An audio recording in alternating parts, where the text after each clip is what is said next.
மனுஷனை நிம்மதியா படுக்க விடுறாங்களா? காலை தூக்கு, கையை தூக்கு, முடிய வெட்டணும், தலையில இருக்கிறது எல்லாத்தையும் வெட்டணும்னு இம்சப்படுத்திட்டு, ஏய் காலை கையை தானடா தூக்க சொன்னீங்க, இப்ப மொத்தமா தூக்கிட்டீங்க, என்னை விட்டுருக்கடா.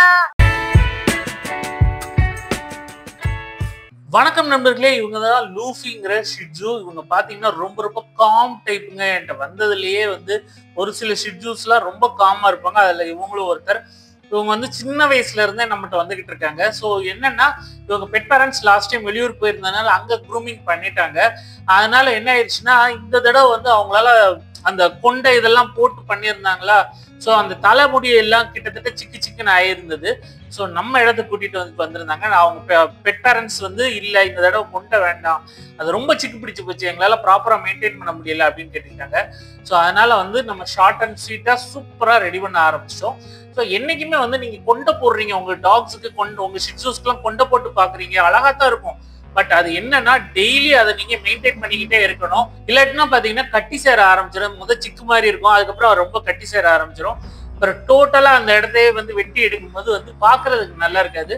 ஸோ கொண்டை போடுறீங்க அப்படின்னா டெய்லி நம்ம தலைக்கு சீவுற மாதிரி அவங்களுக்கும் அந்த கொண்டையை ரிமூவ் பண்ணி சீவி விட்டுட்டு திரும்பவும் ரப்பர் பேண்ட் போட்டு கொண்டை போட்டுக்கோங்க. அதுதான் நீங்க முக்கியமா பண்ண வேண்டியது.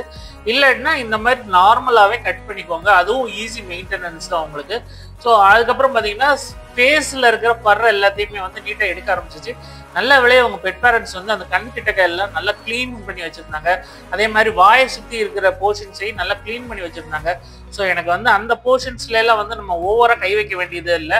லைட்டா அந்த ஹேர் அன்இவன் ஹேர்ஸை மட்டும் நீட்டா வெட்டி விட்டா போதும். நெயில் கட் பண்ணி அப்புறம் ஆனல் போர்ஷனை கிளீன் பண்ணி வால் இதெல்லாத்தையும் நீட் பண்ண வேண்டியதா இருந்தது.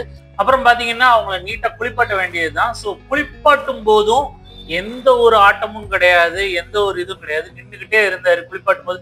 இன்னும் ஒரு பிரச்சனை, குளிப்பாட்டும் போது நின்றுகிட்டே இருக்காரா, ஆனா டேபிள்ல மாத்தணும்னே படுத்துருவாரு. இந்த ஒண்ணுதான் பிரச்சனையே. நான் பார்த்தா தெரியும், நல்லா ஷாம்பு போட்டு தேய்க்கிற வரைக்கும் சார் எங்கிட்டும் ஓட மாட்டாரு. அதே இடத்துல அமைதியா நின்றுகிட்டே இருப்பாரு. நம்மளுக்கும் ஹெல்ப்ஃபுல்லா இருக்கும். அந்த காலெல்லாம் தூக்கி கொடுத்தவரு எல்லாமே செய்வாரு. நம்மளும் நல்லா தேய்ச்சி குளிப்பாட்டிடலாம். பாசம் கொண்டு நல்லா தொடக்க விடுவாரு. பாத்தீங்கன்னா இப்ப பாத்தீங்கன்னா தெரியும், படுத்துருவாரு, விட்டேன்னா படுத்துருவாரு. அதனாலே ஒரு தூக்கி பிடிச்சுக்கிட்டே தான் நான் தோட்ட வேண்டியதா இருக்கும். ஷாம்பு ப்ளோயர் போடும்போது பாருங்களேன், அப்படியே படுக்க போவாரு. ஸோ இந்த மாதிரி சின்ன சின்ன விஷயங்களுக்கு எல்லாம் படுத்துக்குவாரு. நமக்கு கொஞ்சம் அது கஷ்டமா இருக்கும். பட் இருந்தாலும் இவர் நல்ல கோஆபரேட்டிவ் பாய் அப்படின்னே சொல்லலாம்.